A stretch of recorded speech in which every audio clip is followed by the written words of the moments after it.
American players, get away from me. 6 Americans get to start.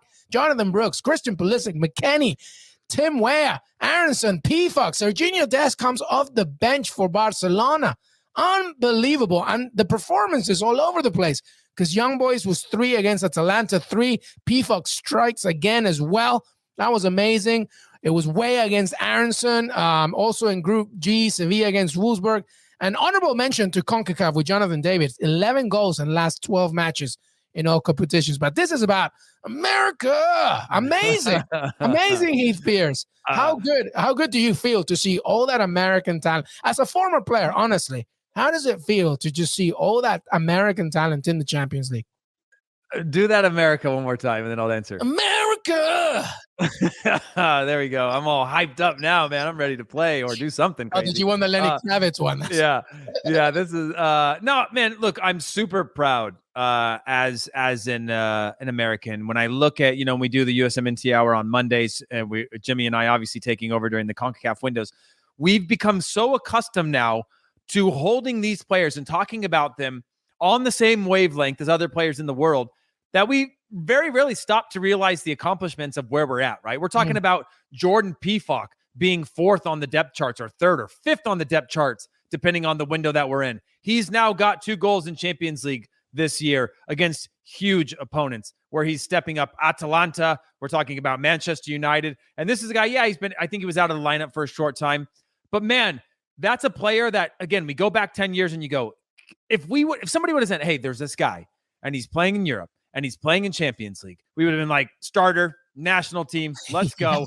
He's our hope. Build him a statue. Yeah, we're going to the World Cup. He's going to carry us. He's going to carry the water on his back. But now you look at it and you go, yeah, that's cool. It's an amazing accomplishment for us. And so, I guess I'm trying to put it into perspective of just how important it is to know that we've got this depth now and this quality of player that's there. And, you look across the board, Timo Weah playing against Brenden Aaronson. Brenden Aaronson creating the most chances of his team in the Champions League so far this year in the group stages. The team doing well. Timo Weah getting a consistent run of games for a Lille side that won Ligue 1 last year. You just look across the board. The other one, by the way, John Anthony Brooks, I think he's playing left in a back 3, wondering about him and his status with the national team. I still believe that there's something bigger there because, again, you're like, well, how bad could he be if he's playing or starting in a Champions League? They obviously lost 2-0 to Sevilla, but he's still a quality player and makes me wonder what else is going on with him and Greg Berhalter. But not to get into the USMNT discussion of that sort of stuff, Pulisic playing, McKennie playing. And by the way, to go back again to the quality of those players that we have right now playing on the field, at no point do those players look like they're just surviving? When we had anybody before, individuals in there. Yeah. When we had other players in before playing in Europa League or something, you go, gosh, please don't make a mistake. Oh, they look a little slow. Oh, they're going to get subbed out at halftime. We're like, we watch them with this lens of like, we're not worthy. But now you look at them and you're like, this is just the beginning. This is just, I talk about Henry, what was his name, that was playing up in Norway before. Help us out, Desnars. He's playing at Ferencváros now. Anyways, the point being is like that was how there we go. He was the player, and I apologize for not remembering his name. I should. It wasn't a disrespect. I'm just on a flow, over caffeinated. Halter's not calling him. Can't remember his name. But when I look at him, the way that he was with Molde, and then at Ferencváros, he was a guy that I was like, this was our old national team player, which is a good player. It's a great player for where we are as a nation.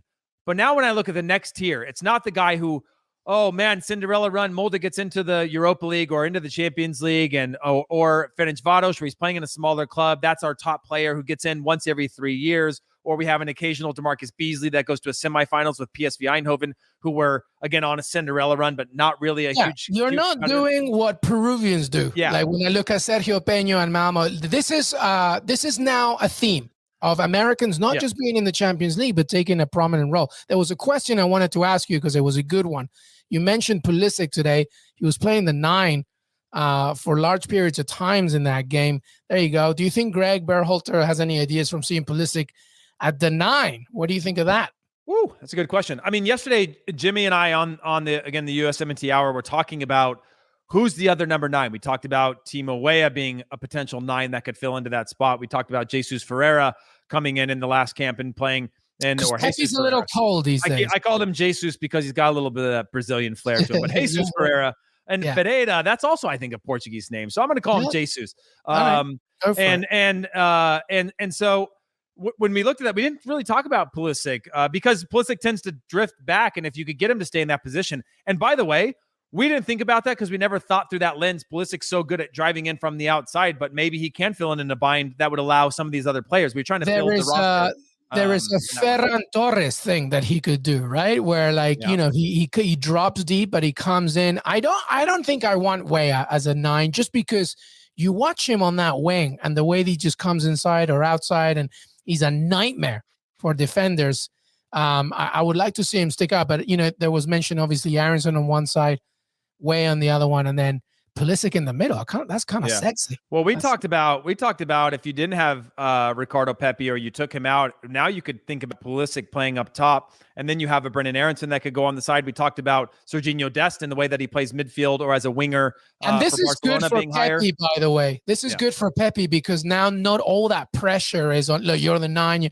Now he can really compete and see what he can do. So this is another good problem for the USMNT. It's all good stuff. Exactly. And you know what? Greg doesn't have to tinker with that in camp. You can allow Thomas Tuchel to try him at number 9. Maybe gets a couple more runs at that while there's some injury concerns, obviously going off for Timo Werner later on. But, playing in that position could be one that we see another strength in him, keeping him closer to the goal or more connected to the other attacking players. So his runs don't have to start from the half line, driving inside for combination play, but actually getting the ball higher up the field. And then we saw that also again with Bruno Fernandes, Mason Greenwood, where if you can have a Weston McKennie running those channels or that second runner around in and around the box could free up space for him to do the world-class things that he's capable of. So I'm not against it. And it's certainly an option. And again, while we were building the 23 that go to a World Cup, it certainly makes it a more challenge of like who gets left off if you keep adding all these players who can be the backup in certain positions. Yeah, Miguel saying, USMNT players are becoming more exciting, but it's different having those guys as support versus Chelsea players as support. Maybe rotation works, but I don't know about him as an all-out 9. I don't know, man. I don't know. Sometimes, and I think you see this a lot in South America, this actually works more when you're with the national team because there's more of a cohesion, there's more of an understanding, and there's more flexibility, especially under a young USMNT side, by the way. But I take your point, especially because the next game is a cracking game against top of the table Canada. So that's going to be a really good fixture to watch. Hey, by the way, on that, Alphonso Davies played as the number 9 for Canada after starting at left fullback, then left midfield, then right midfield, then now he's playing games at number 9. So there's definitely a utility. You can speak to this for a second. You've played for the national team. Do you think that sometimes when you enter the national team camp, it's almost an unexplainable factor that comes in where you have this cohesion already and you're kind of willing to open yourself to more diversity in your own positioning? It happens in South America all the time. I'm wondering, did you feel more comfortable going into the national team sometimes because you knew that, I guess, there was more room for both making a mistake and being open to playing in different positions? I mean, it's different for you because you're a defender, but maybe seeing somebody else out there. Yeah, absolutely. And later on in the national team, I got a chance to do a few reps at right back for a few moments and things like that I wasn't as versatile as a player as I was later in my career. And later on in my career, I wasn't called up to the national team because I sucked. But no, I'm just kidding. I didn't suck. Sometimes I did. But the point being is that the first thing that happens when you come into the national team, and the reason why people like it is because most of these players that are from CONMEBOL, South America, Central America, North America with CONCACAF, are very far from home. So the first thing you do is you get welcomed home, right? You get welcomed into people that you culturally identify with, that you feel, whether you're in a good or a bad situation at your club, you get to get away. A lot of people that play in Europe play in places that they wouldn't out of choice decide to live at, whether small town or big city. And so it's a chance to escape. So that automatically puts you into this warm and comfortable cohesive environment. Well, now you're part of a group that actually all has one goal. When you're at the club level, Yeah, you'll have a one goal towards stay in the league, make Champions League, win the league. But it's so different how you measure success that with the national team, you have one direction that you're going and everybody's going with it. The club, the person next to you is trying to take your job and you're all going in the same direction, but it's a little more cutthroat. And so that creates a little safer environment for you to play and think a little bit differently about positions, as well as what's best for the team, knowing that this won't be at the detriment of something else. This is actually helping the team to get better, and we're all going in that direction together.